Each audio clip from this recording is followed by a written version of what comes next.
సంవత్సరం సంక్రాంతి మరియు పశువుల పండుగ శుభాకాంక్షలు. ముందుగా ఇదే నా పొలం, ఇదే ఊరు కనిపిస్తుంది కదా, అది ఊరు. ఈ పొలము ఊరు ఆన, ఊళ్ళో ఇల్లు, ఊరాన కొట్టం, పశువులు కొట్టం. ఈ పొలంలో ఇప్పుడు ఎన్ను పెరుక్కుంటాం కదా, ఇదే పిసుకుల కోసం. ఒకప్పుడు నేను చిన్నపిల్లకి వెళ్ళినప్పుడు ఊరిలో కిసకిస అంట ప్రతి చెట్లు కొన్ని వేల సంఖ్యలో ఉండేది పిసుకులు. ఇప్పుడు ఈ రసాయన పురుగు మందులు వచ్చి ఈ యొక్క పురుగు మందులు కొట్టారనుకో, మాగాండ్లో ఎవరు కొట్టినా దాంట్లో నుంచి పురుగులు, మిడతలు, క్రిములు, కీటకాలు అవతలు వచ్చి పడిపోవడం వల్ల పిసుకులు వచ్చాడు తినటం వల్ల పిసుకులకు కూడా అపాయం వచ్చిన్నది. కాబట్టి మేము ఇలా కొన్ని ఎన్నులు బాగా పడినట్టు సంక్రాంతికి ఆటోమేటిక్గా మేము పైరు కోసుకొచ్చేవాళ్ళం. మాకు ఈ సంవత్సరం వర్షాభావ పరిస్థితుల వల్ల నేను కొద్దిగా 15 రోజులు వెనక నాటడం వల్ల ఇప్పుడు ఇంకో 10 రోజులు 15 రోజులు మా కోతకు వస్తుంది. దీనికి కారణం అప్పట్లో వర్షాలు లేదు. ఈరోజు పశువుల పండుగ రోజు, ఈరోజు ఉదయాన్నే వచ్చిన వర్షము ఇంకొక పెద్దది ఏంటంటే మా నోటి కట్టుకుడు మేము 3 నెలలు 4 నెలలు కష్టపడి శ్రమ చేసి పైరు పెట్టుకున్నది గంగపాలు పెట్టుకోవాలి అయిపోయినాం. అంటే పైరు పడిపోయింది అనుకో, ఇది కనుగొడు పూర్తిగా తగ్గిపోవాలి. కాబట్టి రైతు పరిస్థితి అలాగుంది. ఒకప్పుడైతే సంక్రాంతి వచ్చిందంటే మాకు తొలి ఫలితాలు ఇళ్ళకి వెళ్ళేది. అలాగే మేము ఇలాగా మా ఊళ్ళో ఎవరైనా కూడా పిల్లకాయలో ఎన్నులు దండిగా కోసుకుని ఇలా జడలాగా వెళ్ళి ఆ జడ తీసుకుపోయి ఊర్లో ఇలా పెట్టి కట్టడం వల్ల ఆ పిసుకులు కొత్త ఫలితాన్ని మనుషులకి ఎట్ట కొత్త ఫలితం మీద ఆతృత ఉంటుంది, ఇట్లా అటుకులు కొట్టిస్తారు ఫస్ట్. అలాగా తొలి ఫలితాన్ని అలాగా ఈ పిసుకులు కూడా ఈ తొలి ఫలితం అనేది ఇష్టంగా తింటాయి. మనకు ఎక్కడెక్కడ నివసిస్తున్నాయో అక్కడక్కడ వీటికి కడితే అవి ఒక గ్రూప్గా అక్కడే ఉండే ఆస్కారం కూడా ఉంది. ఇది మన ఎరువులు వచ్చి ఒక 2 అడుగులు ఎర్రలు ఉంటాయి కదా భూమిలో, అవి కూడా కొట్టిన పాట అంత పవర్ వల్ల పైకి వచ్చి చచ్చిపోతున్నాయి. ఇలా వ్యవసాయానికి విపరీతమైన పెట్టుబడులు అవుతున్నాయి. ఒకసారి అతివృష్టి, ఒకసారి అనావృష్టి వచ్చి మేము సమయానికి నాటుకోలేకపోతే, అతివృష్టి వచ్చి కోసుకోలేకపోతే ఇలా ఉంది రైతు పరిస్థితి. కొన్ని నీళ్లు కూడా తక్కువ ఉండదు, విపరీతమైన పెట్టుబడులు. ఎకరాకి ఎట్లేదన్నా సుమారు 17,000 రూపాయలు మేము నిద్రలేసి మేము కూలోళ్ళు లేకుండా మా పని మేము చేసుకుంటూ కూడా మాకు అంత పెట్టుబడులు అవుతున్నాయి. కాబట్టి పేడతో నేను వచ్చిన పేడను కూడా అమ్మలా పేడ మొత్తం నాకు అట్నే ఉంది. ఆ పేడ ద్వారా బాగా ఎక్కువగా ఎరువు తోలుకొని కొంచెం కూరగాయలు, కొంచెం వరి వేసి ఈ కలుషితం లేని ఈ రసాయనాలు. ఇప్పుడు ఒకప్పుడు పిచ్చమాహనాలు తింటున్నారు పెద్దోళ్ళు, పిచ్చమాహనాలు తింటుండే వాళ్ళు కనీసం 70-80 సంవత్సరాలు 70 సంవత్సరాలు అటు బతుకుతున్నారు. ఇప్పుడు ఈ రసాయన అవశేషాలు ఈ బియ్యంలో ఉండటం వల్ల మనిషికి అనారోగ్యాలు వస్తున్నాయి, ఏవో కొత్త జబ్బులు వస్తున్నాయి. అలా కాకుండా నా వల్ల అయిన వరకు నా ఖర్చులో నేను నా ఊరు వరకైనా పరిశుద్ధమైనటువంటి ఈ సేంద్రియ ఎరువులతో, దెబ్బ ఎరువులతో స్వచ్ఛంగా పండించిన వంకాయలు, బెండకాయలు, చిక్కుడుకాయలు, గోగాకు, సిర్రాకు ఇలాంటివైనా కొంచెం వరకైనా నేను ఇవ్వాలని నేను అనుకుంటున్నాను. అదేవిధంగా వడ్లు కూడా స్వచ్ఛమైన సేంద్రియ ఎరువులతో పండించి బాగా రుచికరంగా ఉండేటట్టు.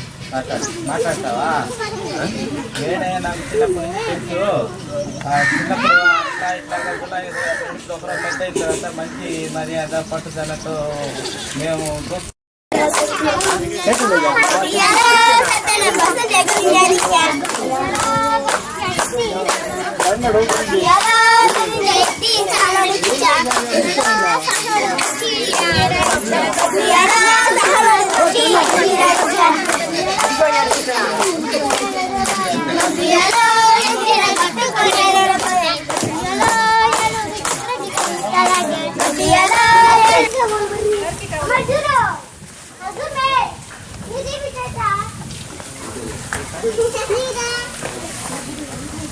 ఒట్లు పెట్టేటట్టుగా ఉంది. ఒట్లు పెట్టాలి.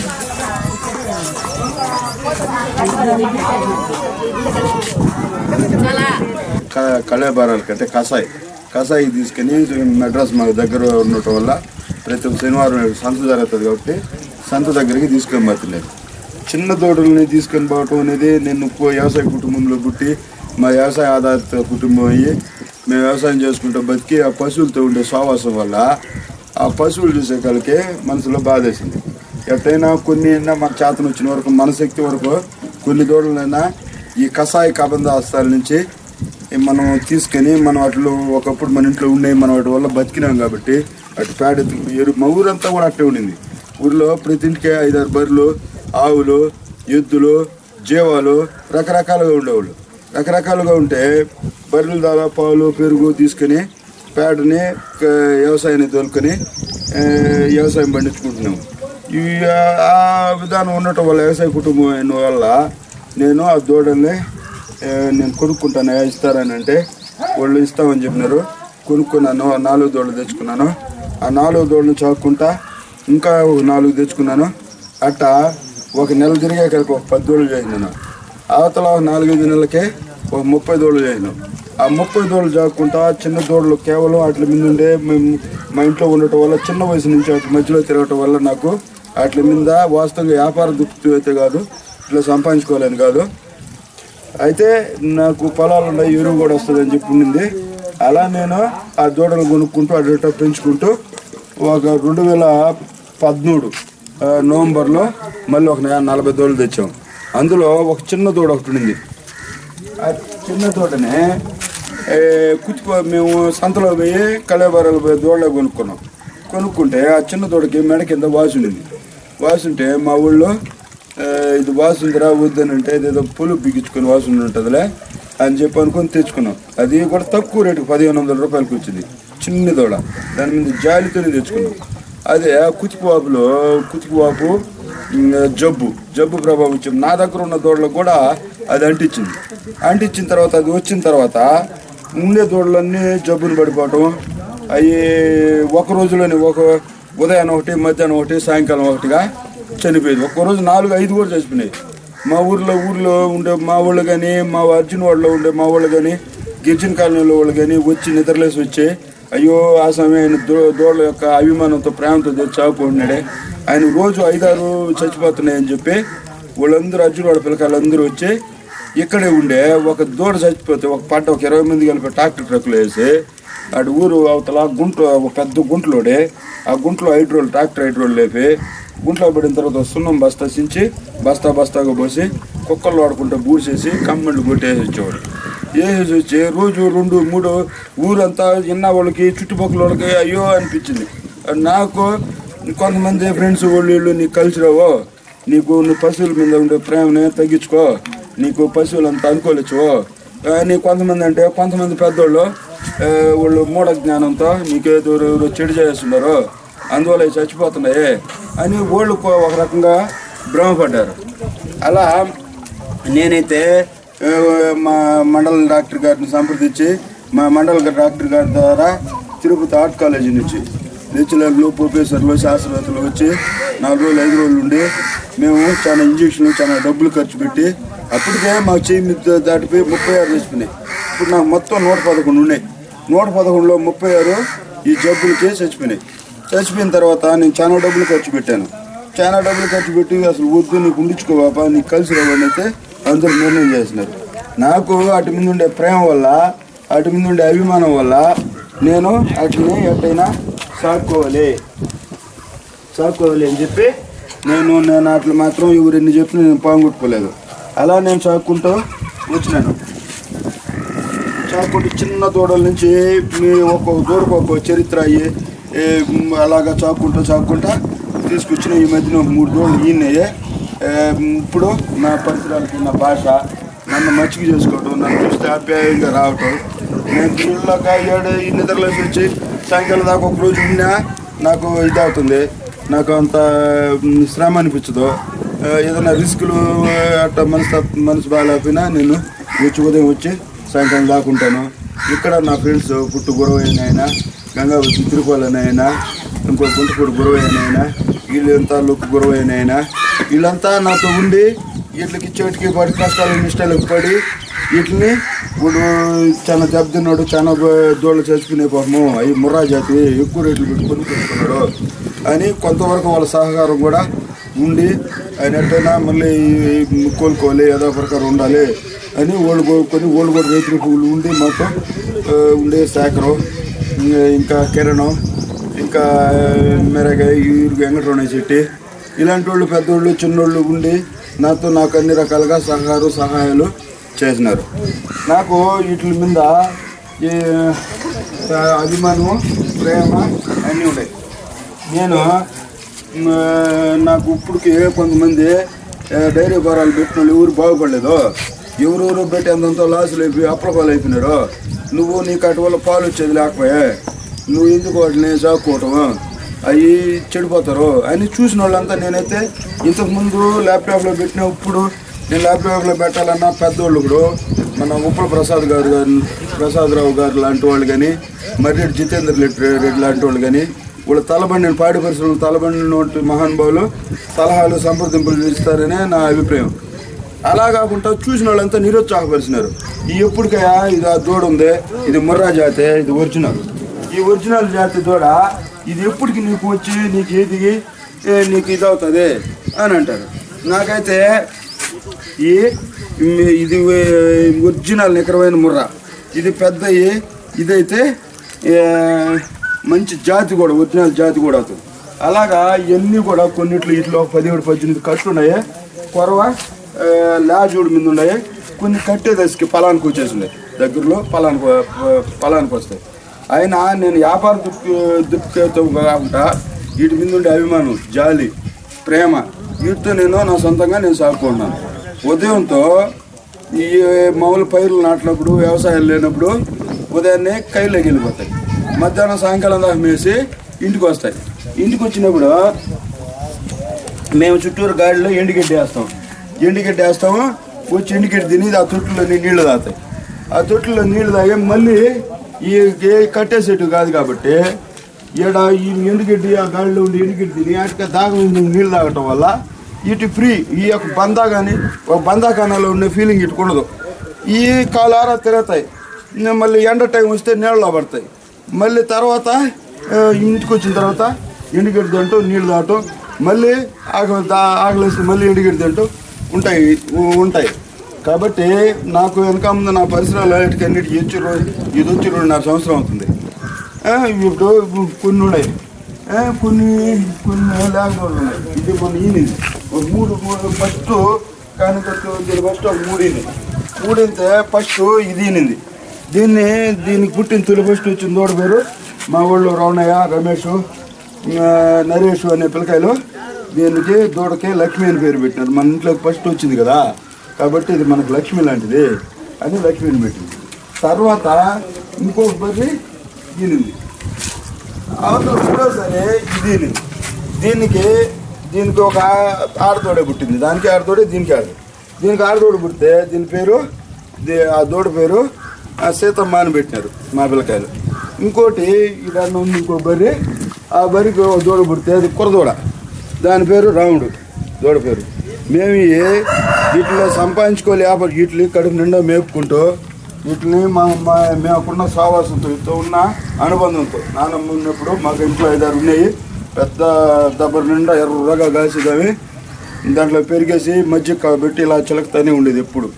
ఎవరిన ఆ కాలంలో కొనుక్కోటాలు అమ్ముకోవటం ప్రతి ఇంట్లో ఉండేది కదా ఆ పాడి పరిశ్రమ. అందువల్ల కొనుక్కోటాలు అమ్మటాలు ఉండేది లేదు. తౌడేస్తే పాలు ఇస్తాయి కాబట్టి ఎవరిన మజ్జిగకి వచ్చేవాళ్ళు అంత తౌడు ఎత్తుకొని వచ్చేవాళ్ళు, లేదంటే బొగ్గులు ఎత్తుకొచ్చేవాళ్ళు. నాన్నమ్మ దబ్బర నిండా వాళ్ళకి పోషించేది. అలాగా మాకు చిన్నప్పటి నుంచి ఎప్పుడు మా ఇంటికాడ పాడి ఉండేది, నెయ్యి, పాలు, పెరుగు ఉండేది. మేము పూనుకున్నాడు మంచం ఆడ తీసుకొచ్చి దోళ్ళ కట్టేసుకునేది, బయట పురుగు బుట్టు ఉంటాయి అని చెప్పి. వాటి వల్ల వీటి యొక్క స్నేహం అలా ఉండింది. అప్పుడు 36 చచ్చిపోయి ఇప్పుడు 68 నా దగ్గర ఉండేది. 68లో ఒక 3 ఈన్నాయి కాబట్టి ఇప్పుడు 71 ఉన్నాయి మొత్తం కలిపి. దూడలు 3, కొరవ పడ్డలు. వీటిలో 18 దాకా సూట్ కోసేస్తున్నాయి. ఏంది ఇదా ఎత్తించుకోలేదంట. 18 దాకా సూట్ కోసేస్తున్నాయి. ఒక 10-12 దాకా లాజ్ ఉడుకున్నాయి. ఇవన్నీ కూడా శివరాత్రి పోయిన తర్వాత ఏప్రిల్, మే ఆ నెలలో ఒక 10-12 దాకా ఈనేస్తాయి. అయినా నేనున్నంత వరకు వీటిని స్విచ్గా వదిలి తిప్పి మేపుకొని సాయంకాలం వచ్చేగలికి ఆ తొట్లకి నీళ్లు పోసి దాంట్లో సెల్లర్ తౌడు ఇంకేదన్నా నూకలు, సీరు నూకలు అంటారు ఈ పక్క, ఆ సీరు ఉడకబెట్టి ఆ తొట్లో పోసి ఆ నీళ్లు ఈ పెట్టుకు ఈ తోలుపు మేపురను ఎండుగడ్డరు సంవత్సరం 2000 మోపులు కడతాం. ఆ 2000 మోపులు ఈ గడ్డి ఇవన్నీ కలిపి ఒక రోజుకి ఒక దూడకి సుమారు ఒక 18 రూపాయలు ఖర్చు అవుతుంది. 17 నుంచి 18 రూపాయలు అవుతుంది. అంటే దీంట్లోని జీతాలు, ఎండుగడ్డి, దానాలు అన్నీ వచ్చేస్తాయి. అప్పుడైతే భారీ ఎత్తి నష్టపోయినాం. కానీ ఇప్పుడు మాకు పెద్ద శ్రమ అని మాకు అలవాటు పడిపోవటం, మా భాష, మా పరిసరాలు, మా ఆహార అలవాట్లు, మా వెనక ముందు పోతా ఉండేనుకో ఉండనన్నా ఉంటే ఆ వెనక ఆగిపోతాయి. అది మాకు అలవాట్లోకి వచ్చేసినాయి. కాబట్టి మాకు పెద్ద ఖర్చు ఇప్పుడైతే ఖర్చు లేదు. ఇంతకుముందు అప్పుడు కూడా రోగాలు వచ్చినప్పుడు ఆ రోగాలు పెట్టి కొంచెం ఇబ్బంది పడ్డాము. కానీ అప్పుడు కూడా మాకు ఇది బాగా లేకుండా వచ్చే జబ్బులు లేకుండా ఉంటే ఇంకెన్ని పశువులు ఉన్నాను 100 చిల్లర. వీటిలో ప్రస్తుతానికి దున్నపోతూ ఒకటి వీటి మీదకి ఇప్పుడు ప్రస్తుతం ఎక్కుతుంది. ఇది లోకల్ ప్రాంతాలు చెందింది. లోకల్ అని అంటే మా ఊరు పక్క రాసిపాలెం అనే ఊరిలో మేము 25,000కి దాన్ని కొనుక్కున్నాం. 25,000 ఇది మాత్రం కళ్ళేబరాలకు పోయేది కాదు. మేము విత్తనాలకు అని చెప్పి విత్తనాలు తోడుగా తెచ్చుకున్నాం. దాన్ని ఎందుకు తెచ్చుకోవాల్సి వచ్చిందంటే మాది ఒక నాటు ఒక ముర్రా జాతి క్రాసింగ్. ఈ క్రాసింగ్లో రోగ నిరోధక శక్తి ఎక్కువ ఉంటుంది. తొలిఎత్తుకొచ్చే పడ్డలు ఉన్నాయి కదా, ఎన్ని తొలిఎత్తువే మనం 2వ ఎత్తు ఇక్కడ లేవు. తొలిఎత్తుకొచ్చేటికి ఈ క్రాసింగ్ కలిగిన దాన్ని మనం సంకర్పం ద్వారా పునరుత్పత్తి చేస్తే రోగ నిరోధక శక్తి పెరిగి ఫస్ట్ ఈయన దూడలు బలహీనంగా పడతాయి. 2వ ఈతలో మళ్ళీ తల్లి ఒక శారీరకంగా పుంజుకుంటుంది కాబట్టి బలవంతంగా పడతాయి. ఈ బలహీనంతంగా పుట్టేది రోగ నిరోధక శక్తి ఎక్కువ ఉండాలి, రోగాలు తగ్గాలి అనే ఉద్దేశంతో దాన్ని తీసుకుని వచ్చి ఇది అప్పుడప్పుడు ఎవరైనా ఉంటే కొత్త వాళ్ళు చూస్తే భూమి మీద ఇచ్చారు. నన్నైతే ఇప్పుడు వరకు ఏమనేది లేదు. ఇది దీని ద్వారా మనకు ప్రస్తుత సంకల్పం జరుగుతుంది.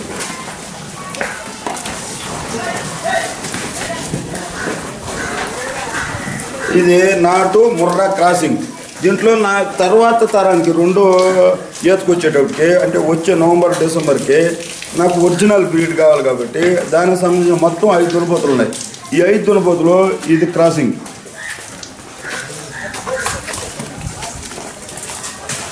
ఇది ఒరిజినల్ ముర్రనే, అయితే వచ్చే సంవత్సరానికి వీలు కాదు. అది అవతల సంవత్సరం అవుతుంది. ఇది కూడా దున్నపోతైనా ఇది కూడా నా 100% ఒరిజినల్ కాదు. ఇదన్నా 90 వరకు అన్నా వస్తుంది. కానీ ఇది 100 కూడా ఇది అంత కూడా రాదు. ఇది కూడా ఒక క్రాసింగే, అయినా దానికన్నా మేలు. ఇంక ఈ రెండింటి మీద కూడా మేలు ఇంకోటి ఉంది. దాని మీద రావుడు అదనమాట.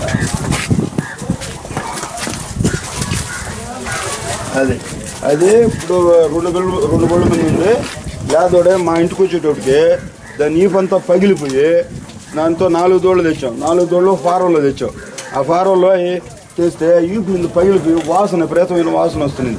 మేము వాటికి యాపసంరు పసుపుడి కలిపి రోజు పూసి చేస్తే అవి ఫారంలో ఎండమొహం చూడకుండా ఒక డైరీ ఫారంలో ఉండేటివి. కాబట్టి మాకు వచ్చి ఇక్కడ ఒక బెట్ట ఏరియా కాబట్టి ఇవ్వట్ల, అందులో దీన్ని మాత్రం కాపాడుకోగలిసినాం. ఇది చిన్న వయసు అయినా ఒరిజినల్ అని నేను అనుకుంటున్నాను.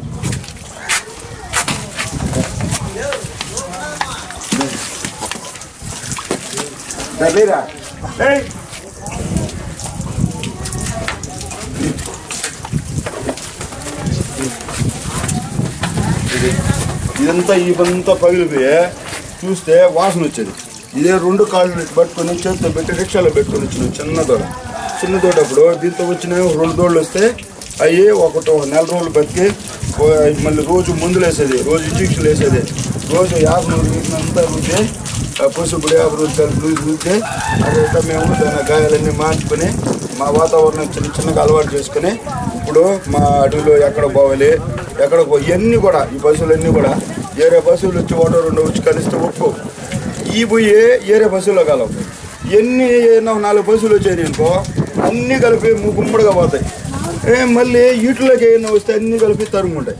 కాబట్టి ఒకటిలో ఎక్కడికి పోవాలి, ఎక్కడికి పోకూడదు, పైరు ఎక్కడ ఉంటుంది, నీళ్ళు ఎక్కడ ఉంటాయి, ఏ టైం దాకా మేయాలి, ఏ టైం దాకా మనం నీళ్ళల్లో ఉండాలి, అలాగా వీటికి ఒక సెక్షన్ లాగా ఉంటుంది. కాబట్టి వీలైనంత వరకు ఈ పైర్లకు పోవు. మనకు ఇప్పుడు పైర్లు కాబట్టి ఈ కాలం అడవిలోకి వెళ్తాయి. అడవిలో తిరిగేసి నేరుగా ఇంటికి వచ్చాక మనం గడి వచ్చేటప్పటికే చుట్టూరు గాలి ఎండుగడ్డి. ఈ మధ్య కాలంలో నవంబర్ డిసెంబర్లో మాకు పాత సంది కాబట్టి గడ్డి తక్కువ ఉండటం వల్ల నేను కూలీలు పెట్టి పచ్చిగడ్డి దినాలు పచ్చిగడ్డి తెచ్చేసుకునేవాడిని. వేసుకొని ఆ గాడులకి నా తొట్లకి 2 తొట్లకి నిండా నీళ్లు పెట్టేసి సీమ కొడుకు పెట్టి పోయేసి మన సెల్లర్ తోడ కంపెనీలో పోయేస్తే ఎండుగడ్డి తింటాయి, నీళ్లు తాగుతాయి. వాసన పేసి పేటికి కట్టి ఏమన్నా సూట్కి వచ్చేసినాయి ఎక్కడుకుంటే పొట్టలు తాగుతాయి కదా అని చెప్పి అటు సూట్కి తీసుకుపోతాం. ఏమన్నా కొన్ని పాలు తీసేట్టు మాత్రం అక్కడ కట్టేస్తాం. అట్లా మా విధానాల్లో ఈ ఆటోమేటిక్గా అలవాటు పడిపోయినాయి. ఇంకా ఫ్యూచర్లో కూడా ఇప్పుడు రోజు ఒక బరిని సాయంకాలం మేపాలంటే జీతాలు, దానాలు, మేపు ఈ 2000 మేము కట్టే మేపు అన్నీ కలుపుకుంటే మాకు 18 రూపాయలు పడుతుంది. ఒకవేళ ఇవన్నీ ఈంతే కూడా ఒక 20-25 రూపాయలతో మాకు రోజు పాలు వస్తాయని నేను అనుకుంటున్నాను. కాబట్టి ఇంకా కొంచెం పచ్చి మేతలు కూడా తయారు చేస్తున్నాను. ఈ సంవత్సరం ఊరు పెట్టినది పొలం, ఇదే నా పొలం. ఈ పొలంలో ఇదే ఈ నుంచి ఊరమ్మడి అది ఇల్లు జాగా ఉంది, అది ఇల్లు కట్టుకోవాలి. ఇది కొట్టం నుంచి ఇదంతా పొలం. ఈ పొలంలో ఉండేదే నాయనమ్మ సమాధి. కాబట్టి నా పొలంలో కూడా గడ్డి విత్తనాలు పెట్టి గడ్డి పెంచుకొని ఈ గడ్డిని గాలికి వేసుకొని పచ్చి మేతలతో కలిపి ఎండు మేతలు పచ్చి మేతలు కలిపి వచ్చేటోటికి వేసి నేనున్నంత వరకు ఈ తిరిగి లక్షణంగా మేసేటట్టు అలవాటు చేసుకోవాలని నా అభిప్రాయం. నేను వీలైనంత వరకు అలాగే కృషి చేస్తాను. ఎన్ని ప్రతిదానికి ఎన్ని నేవేను అనే ఒక వ్యక్తిగా లేకుండా ఉంటే ఇవన్నీ కలేబారాల్లో ఎప్పుడో అంతరించిపోయేవి. కాబట్టి నేను అందరికీ చెప్పేది కూడా ఏంటంటే పాడికి ఆధారం వ్యవసాయానికి పాడి ఆధారం.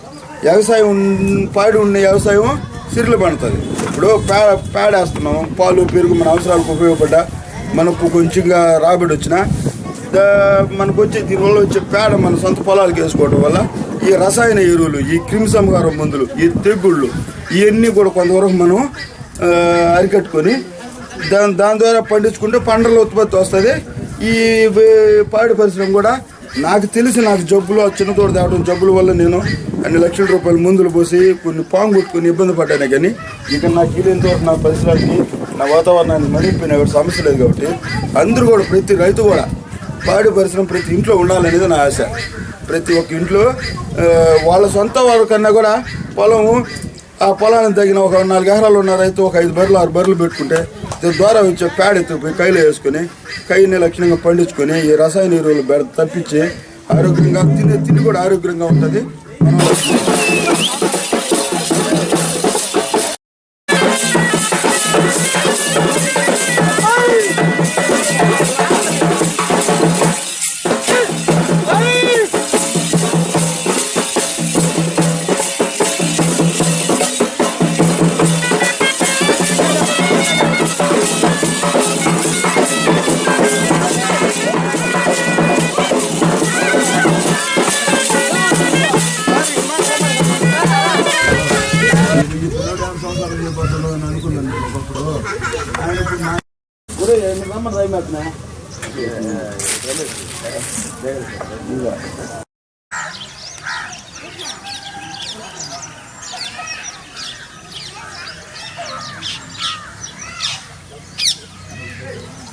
ఇది మామూలుగా గ్రామీణ ప్రాంతాల్లో రైతుల జీవాల కోసం ఇలా తయారు చేస్తారు. చుట్టూరు కంపెనీ అంటే మధ్యలో ఎత్తు పెట్టి ఎత్తుని ఇలా సాలగా ఉంచుకొని దాంట్లో జీవాలు తోలుకుంటారు.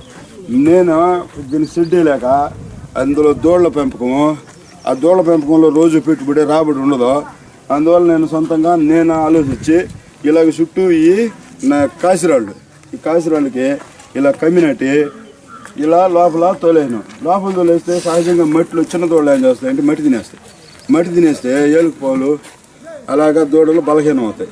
కాబట్టి లోపల ఫ్లోరింగ్ చేసి చుట్టూరు ఫినిషింగ్ చేయటం వల్ల వాటికి కావాల్సిన గాలి వెలుతురు వచ్చి అవి మామూలు చర్మ వ్యాధులు, వెలుతురు గాలి మనకు కావాల్సిన పొడలో రాకపోతే అవి చర్మ వ్యాధులు వస్తాయి. కాబట్టి ఇటువంటి దాంట్లో వచ్చే సమస్య లేదు. మట్టి తినం పక్కన లోపల 2 గాళ్ళు ఉన్నాయి కదా, ఒక గాడిలో గడ్డి ఎండుగడ్డి కానీ పచ్చిగడ్డి కానీ వేస్తాం. దీంట్లో నీళ్లు పోస్తాం. దీంట్లో నీళ్ళు కావాలన్నప్పుడు నీళ్లు తాగుతాయి, ఎండుగడ్డి కావాలన్నప్పుడు ఎండుగడ్డి తింటాయి. ఇలా మనకు ఈ చిన్న కొట్టం 30 దూడలకి సరిపోతుందని నేను అనుకుంటున్నాను. అదేవిధంగా దీంట్లో పాలు ఇచ్చే బర్రెల వరకు గట్టేస్తున్నాం. దాంట్లో సుట్టు బర్రెల వరకు గట్టేస్తాం. ఈ పాలు తీసిన తర్వాత లోపలికి తోలేయాలనే ఆలోచన ఉంది. ప్రస్తుతానికైతే బయట గట్టేస్తున్నాం. సూటు బర్రెలు పొట్టలు ఉంటాయి, అట్లా తొక్కు ఉంటాయి కాబట్టి దాంట్లోకి గట్టేస్తుంది. దాంట్లో ఒక 20, దీంట్లో ఒక 20 పడతాయి. అది మాకు ఉరిగడ్డి. సంక్రాంతి అప్పుడు ఖచ్చితంగా మాకు పంటలు వస్తాయి, చేతికి వస్తాయి కాబట్టి కొత్త ఫలితాలు. సంక్రాంతికి ఒక 10 రోజులు అటు ఇటుగా మాకు వచ్చేస్తామంటే మేము ముదురు కోపులు నాటుతాం కాబట్టి ఆ ఉరిగడ్డి మేము చిన్నపిల్లకాయలప్పుడు మేమే కోసుకుని సామెలు వేసుకుని సామెలు కుప్పలుగా మార్చి కుప్ప తీసి పెద్ద పొడుగుండేది గడ్డి. పిచ్చమావనం, IR20, బయోకొండలో, మొలగలకలో పెద్ద గడ్డి ఉండేది. ఈ మిషన్లో యంత్రాలు వచ్చిన తర్వాత అది పొడిగా తయారైపోయింది. ఒక ఎకరా కడితే ఒక 20 మూపులు 25 మూపులు వచ్చేది గొప్ప. ఆ రోజుల్లో అయితే మేము మొదటి నుంచి కోసుకొని కుప్పలుగా మార్చుకొని తొక్కించుకొని కట్టుకుంటున్నాం కాబట్టి ఎకరా 40 మూపులు సుమారు వస్తుంది. అది కోఫోర్ గడ్డి. ఏంటంటే దాంట్లో ఎకరాకి 50 టన్నుల లెక్కన ఎరువు తోలి ఎరువు మీదనే స్వచ్ఛంగా అంటే రుచిగా ఉండటానికి, పశువులకి రుచిగా ఉండటానికి విత్తనాల కోసంగా పొలం నాటాలి కదా, ఆ నాటడం కోసం విత్తనాలుగా కోఫోర్ పెట్టింది. ఆ కోఫోరు ఇప్పటికి సుమారు ఒక నెల అవుతుంది. ఆ నెలది మేము పైరు కోసి ఒక దుక్కి చేసుకునేటప్పటికి అది పెద్ద గడ్డి అవుతుంది. దాన్ని నరికి కట్ చేసి ఈ దుబ్బు వరకు కోఫోర్ పెడతాం. దీన్ని మొక్కజొన్న నాటుకుని ఎండుగిడ్డలతో కలిపి షాపింగ్ చేయటం వల్ల వేస్ట్ అనేది లేకుండా మనకు వస్తుంది.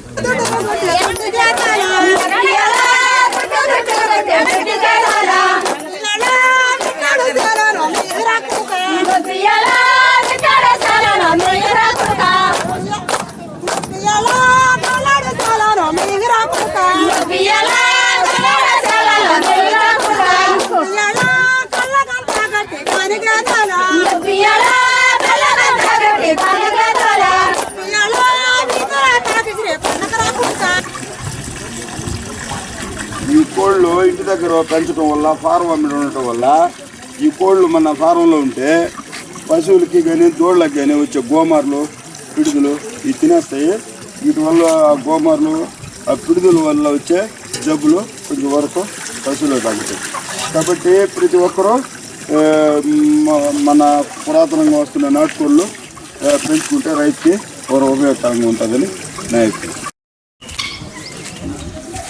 ఈ గిన్నె కోళ్ళు పొలం అమ్మిడి ఫారం అమ్మిడి ఉండటం వల్ల పాములు పెడతా విష సర్పాలు, రేత్రికాలు వచ్చే పాములు అవి కోతలకే భయపడి దూరంగా వెళ్ళిపోతాయి.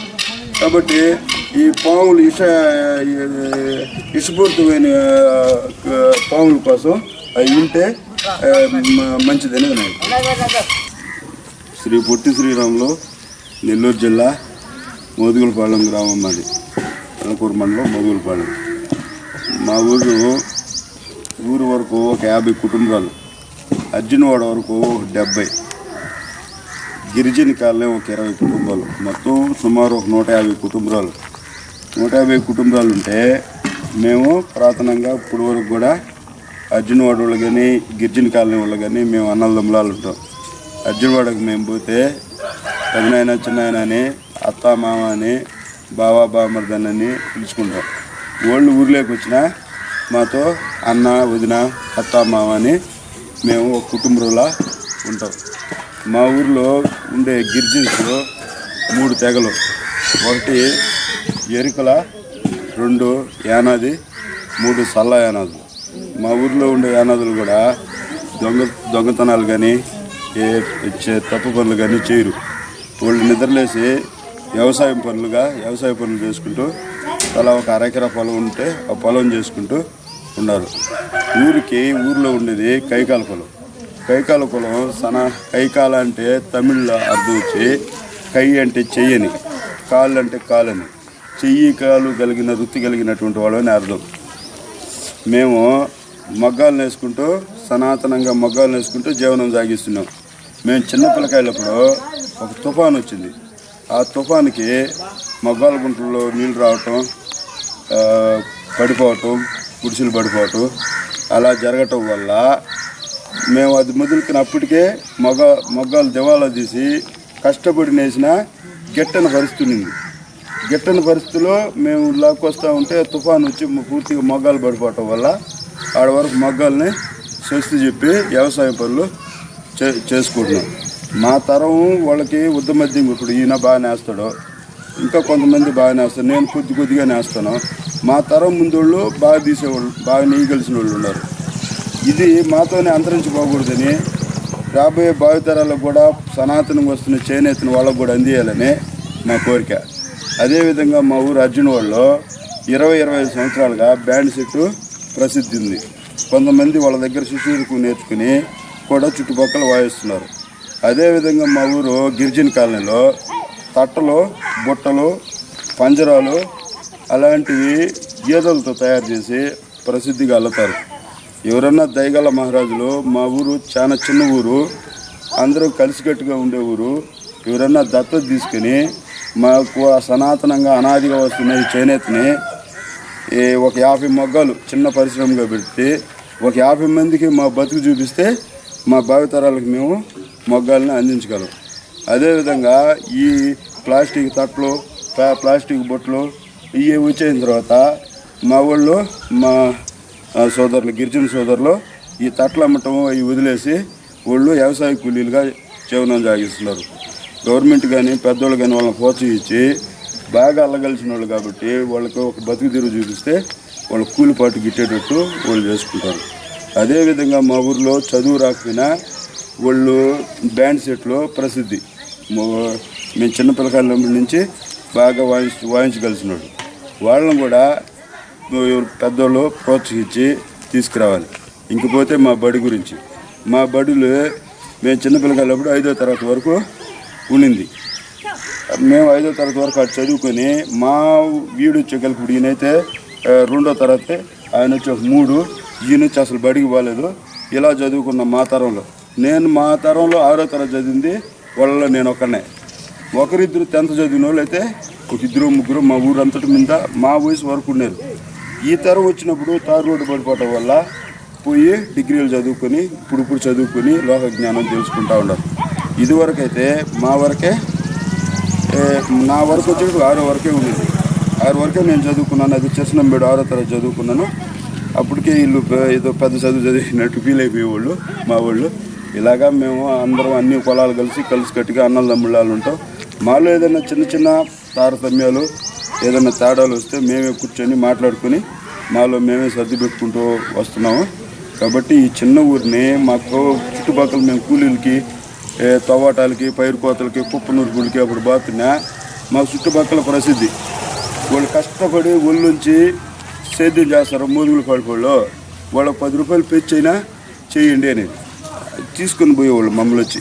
అయినా మా ఊళ్ళో ఉండే పెద్దోళ్ళు 10 నిమిషాలు, ఒక అరగంట ఎక్కువ చేయండి, రాసామి రైతు కదా, రైతు బాగుండాలి అని మా దగ్గర చేయించేవాళ్ళు. అయితే మేము తిండి ఒకరం ఎక్కువ తినేవాళ్ళం. అది ఇప్పుడు వచ్చిన యూత్, ఈ కాలపు యూత్ అయితే మా తిండి అయితే వాళ్ళు తినలేకపోతున్నారు. కాబట్టి పెద్దలు మా గురించి ఆలోచించి మా ఊరికి కొంచెం వరకు అప్పటికిప్పుడు పోల్చుకుంటే ఇప్పుడు తారు రోడ్డు ఏర్పడ్డది. నీళ్ళు కూడా ఇక్కడ దగ్గర పాలకాలువ, నాకు కాలువ ప్రవహిస్తుంటుంది. ఆ కాలువలో నుంచి 1 కిలోమీటర్ నీళ్ళు అయితే వస్తాయి. అయితే సోవలు వాడుకోవటానికి ఇంట్లోకి ఉపయోగపడతాయి కానీ తాగేదానికి ఉపయోగపడదు. అదేవిధంగా నాయుడుపేట నుంచి ఒక 5-6 గ్రామాలు, ఒక 10 గ్రామాల దాకా వెనక ముందు వదులుకుంటూ వస్తారు. లాస్ట్ వచ్చేటప్పుడు మా ఊరికి వస్తాయి నీళ్ళు. మా ఊరికి వచ్చేటప్పుడు ఒక రోజు వస్తాయి, ఏమైనా తాగొచ్చు, బాగుంటాయి. నాయుడుపేట టౌన్ నుంచి వచ్చే నీళ్ళు కాబట్టి. అయితే ఆ నీళ్ళు ఒక రోజు వస్తాయి, 6 రోజులు రావు. అవి ఎప్పుడు వస్తాయో తెలియదు. అందుకనే మా సోదరులంతా, మేము కూడా చిన్నప్పటి నుంచి పక్కన కుంటిరెడ్డి బావి ఉంటే, తర్వాత మునసారెడ్డి బావి ఉంటే అక్కడికి పోయి నీళ్లు తెచ్చుకొని, అది ఆడవాళ్ళు దిగలేరు ఆ బావిలు, ఆడకు పోయి మేము దిగి నీళ్ళు ఎత్తుకొని వచ్చుకునేవాళ్ళం. అవి పక్క తాడి చెట్ల దగ్గర కబడ్డీ బిల్లాట ఆడుతూ ఉంటే నాయనమ్మ వచ్చి బిందె ఎత్తుకొని వచ్చి, రే నేను దిగలేను, ఒక బిందె నీళ్ళు తెచ్చి బొరాని అంటే ఆమె ఉండు అని చెప్పి ఆడ కూర్చొని పెట్టి మేము పోయి ఒక ఆట ఆడి అవతలు పోయి ఆ బావిలోకి పోయి నీళ్ళు ఎత్తుకొని వచ్చి ఆమెకి ఇచ్చేవాళ్ళం. ఆడ నుంచి కబడ్డీ కాడి నుంచి ఇంటికి ఎత్తుకొచ్చేది.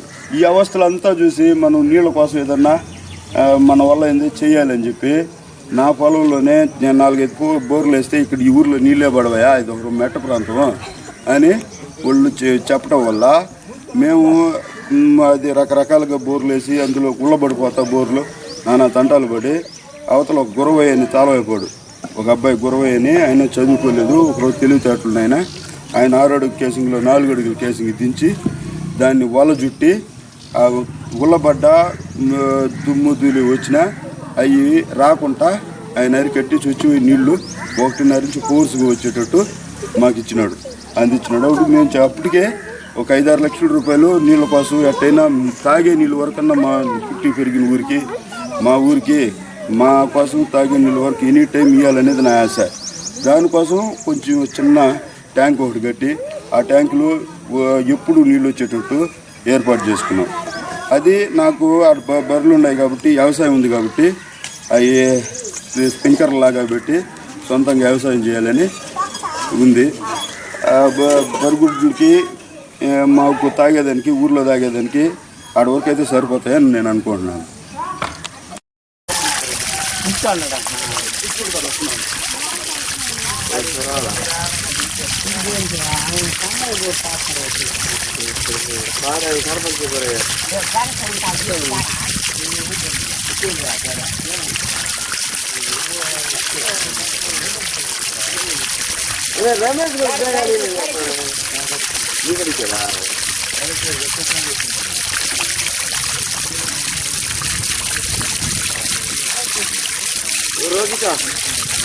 చిన్నపిల్లకాయలప్పుడు ఊరికి అర్జునవాడికి మధ్యలో ఒక గుడి ఉండింది. ఆ గుడి అయితే కట్టినారు కానీ దాంట్లో విగ్రహ ఆవిష్కరణ జరగలేదు. జరగక కొంతకాలం ఎంతో కాలం ఉండిపోయి అది పాడుపడిపోయిన తర్వాత మాలో పెద్దోళ్ళు వచ్చి దాన్ని కొట్టేసి కొత్త గుడి కట్టుకోవాలి అని అనుకున్నారు. అవతల ఎన్ని ప్రయత్నాలు చేసినా కట్టలేకపోయినారు. ఎందుకో కారణం అయితే తెలియదు కానీ కట్టలేకపోయినారు. తర్వాత మేము వచ్చిన తర్వాత మా యూత్ వచ్చిన తర్వాత మా ఫ్రెండ్స్ రాధయ్య, కోడిపిల్ల రాధయ్య, లొక్కు గురవయ్య, పులిత్తి బుడ్డి శెట్టి, ఇలా కొంతమంది పెద్దోళ్ళు పుట్టు గురవయ్య, గంగాపత్తిని తిరుపాలు, వీళ్ళందరూ కలిసి మనం ఎకరాల లెక్కన దామాషా వేసుకొని మన ఊరికంటూ ఒక గుడి ఉండాలి అని చెప్పి అందరూ కలిసి కట్టుగా ఉండి ఎకరాల దామాషా లెక్కన గుడి మొదలుపెట్టి కట్టినాం. బీజేపీ జిల్లా నాయకుడు రంగినేని కృష్ణయ్య గారు, రేపు మీరు గుడి కట్టుకుంటున్నారు కాబట్టి గవర్నమెంట్ కూడా ఒక స్కీమ్ పెట్టినది, దానికి ఒక అర్జీ పెట్టండి, నేను అధికారులతో మాట్లాడి మీకు ఒక స్కీమ్ వచ్చేటట్టు ఏర్పాటు చేస్తాను అని ఆయన చెప్పినాడు. చెప్పిన తర్వాత మేము అలాగా ఆయన ద్వారానే మేము అర్జీ పెట్టుకుంటే మాకు గవర్నమెంట్ ద్వారా ఒక 2.5 లక్షలు అయింది. మేము చేసింది ఏంటంటే మాకు పెద్దగా అవగాహన లేక చాలా పెద్ద గుడిది పెళ్ళిళ్ళు ఇది చేసుకునేదానికి ఇవన్నిటికి, అందువల్ల మేము వేసుకున్నది సందాలు వేసుకున్నది ఒక 5-6 లక్షల రూపాయలు బేస్కి వాటికే ఖర్చు అయిపోయినాయి. తర్వాత వచ్చిన ఒక 2.5 లక్షల రూపాయలతో కట్టుకొని ఇవన్నీ పోతలేదు. అవతల మా కాలక్రమేణా వచ్చిన మార్పులు అంటే ఈ పంచాయతీలు వచ్చినాయి, చిన్న మనస్పర్ధలు చిన్న మనసు భేదాలు రావటం వల్ల ఇప్పుడు గుడి గురించి మనం ఆలోచించుకుని ఇంకా కొద్ది రోజులు గ్యాప్ ఇచ్చి మళ్ళీ అందరం కూర్చొని మాట్లాడుకుని ఎకరాల దామా చేసుకుని గుడి పని పూర్తి చేయాలని చెప్పి ఆలోచించుకుంటున్నాము. మా విధానాలు మా ఊర్లో మా పోలీస్ స్టేషన్లో పోయినా మా ఊరు గురించి ఎక్కడేసారి ఇచ్చినా మా ఊర్లో చిన్న రిమార్క్ కూడా మాకు సంవత్సరానికి ఒక కేసు కూడా పోలీస్ స్టేషన్ దాకా కూడా పోయిన దాఖలాలు నాకు తెలిసి అయితే లేవు. ఎప్పుడో ఇంత పూర్వం ఏదో పెద్ద ఒక 1-2 గొడవలు వచ్చినాయి, అవి బాధాకర విషయం, అవి పోయినాయి, ఆ కాల్పొండి పోయినారు. ఇప్పుడు లేదు, ఇప్పుడు ఉండే వాళ్ళ వరకు అయితే పోలీస్ స్టేషన్కి అటువంటి వాటికి పోదు. వాళ్ళ పనులు చేసుకుని కష్టపడి పని చేస్తారనే పేరు ఉంది మాకు. మేము ఎవరైనా మా ఊర్లో ఎవరైనా అంటున్నా ఒకరికొకరు బొదుళ్ళు చదువులు బావటం. ఒకప్పుడైతే ఇంకా యూనియన్గా ఉండేది. అసలు ఊర్లో ఎక్కడన్నా కార్యం అంటే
లేకుతా సరే బా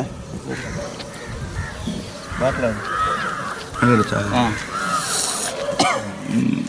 మేము చిన్నపిల్లకాయలప్పుడు ఇక్కడ చదువుకునేటప్పుడు 5వ తరగతి వరకు ఉండింది స్కూలు. 5వ తరగతి వరకు ఉన్న ఎక్కువగా ఇక్కడ అవగాహన లేక మారుమూల పల్లెటూరు పెద్దగా అవగాహన లేకపోవటం, పిల్లకాయలకి గొర్రెలు బర్రెలు కైలేక అన్నం ఎత్తిపోయి పెట్టారా అని పెద్దగా చదువుకోలే మా ఊర్లో. మేము చదువుకునే వాళ్ళు కొంతమంది మాత్రమే ఉన్నారు. కొంతమంది అంటే 5వ తరగతిలో ఒక 5 మంది, 4వ తరగతిలో ఒక 5 మంది, అటు 2, 3, 4 తరగతిలో ఒక 10 మంది అలాగా ఉన్నారు. అయినా మేము వ్యవసాయ పనులు, ఇంట్లో వాళ్ళు చెప్పిన పనులు చూసుకుంటూ అయ్యర్లు చెప్పినట్టు చదువుకునేవాళ్ళం. ఇప్పుడు ఎక్కువ మంది పిల్లకాయలు ఉన్నారు. పెద్దవాళ్ళకి అవగాహన చేసి మన స్కూల్లో మనం ఎక్కువ మంది ఉండి చదువుకునేటట్టు మేము కూడా చెప్తున్నాం. అలాగా వాళ్ళకి అవగాహన చేస్తే కొంతమంది బయట పోయి చదువుకుంటున్నారు. వాళ్ళు కూడా ఆగిపోయి ఇప్పుడు 5వ తరగతి నుండి 7వ తరగతి వరకు ఉంది. ఇప్పుడు ఈ 7వ తరగతిని 10వ తరగతి వరకు ఉండాలని కోరుకుంటున్నాం. అలా 10వ తరగతి ఉంటూ ఈ పక్కనే ఉన్న మా ఊరికన్నా చిన్నూరులు, మా ఊరే 150 కడుపు ఉండే చిన్నూరు అయితే మా ఊరికన్నా చిన్నూరులు ఊడిపుడి, ఎదురుపొట్టు, బాపన్ రాసుపాడు, బంగారంపేట, నందిమాల, ఎర్రగుంట ఇలా కొన్ని గ్రామాలు ఉన్నాయి కదా. ఆ గ్రామాల్లో ఇంక మాకున్న ఈ 7వ తరగతి స్కూల్ కూడా లేదు. దీన్నే ఒక కేంద్రంగా తీసుకుని 10వ తరగతి వరకు ఈ స్కూల్ని పెంచి ఈ 10వ తరగతికి అనుసంధానంగా ఒక హాస్టల్ ఒకటి ఏర్పాటు చేసి ఆడ కొంతమంది మా చుట్టుపక్కల పల్లెల్లో పిల్లకాయలు అక్కడ పెట్టి ఈ 10వ తరగతి వరకు చేయాలని పెద్దలను కోరుకుంటున్నాం.